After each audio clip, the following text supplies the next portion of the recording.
What is up, guys? Lee here. Today I'm going to show you how to make an awesome custom garnish. This is one of the garnishes that I add on in my bartending service for custom cocktails, and I charge about $1.50 Canadian per one of these. So at an event where there's 500 people, you can add on $1.50 per guest. So or whatever you choose to add on. So this is how you make the candy garnish.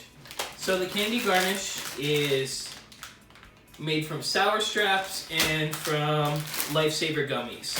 So what I've noticed about candy is that when you skewer it, it tends to try to separate from the skewer after a few days. So I recommend making these the day before.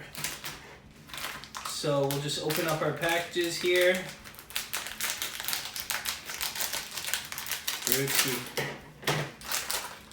Scissors have seen better days. So sour straps and Lifesaver gummies is how I like to do my my custom candy garnishes. So basically, you're going to want to take the sour strap and you're just going to want to pierce it through the middle there, and then go about this far down. Add a gummy, and then you're just going to want to, like this, put another one in, and then like so.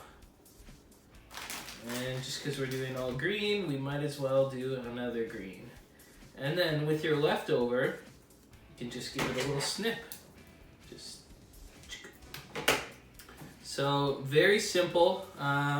Yet fun candy garnish. Normally I have a plastic skewer that I use, but I only had wood ones around. So you can just set that there, and then you can mix it with a fun cocktail. So we'll just have a fun cocktail here.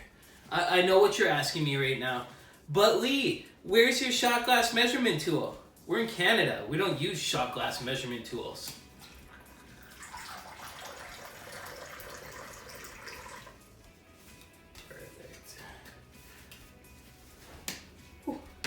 And there you have it.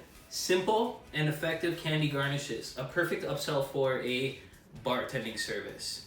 If you like this video, please like and subscribe. I'm going to be making a bunch of other videos on different kinds of garnishing and techniques. This is just one of my more simple ones. And eventually, if I get enough subscribers, I will start showing you how to flip bottles. All right, have a good one.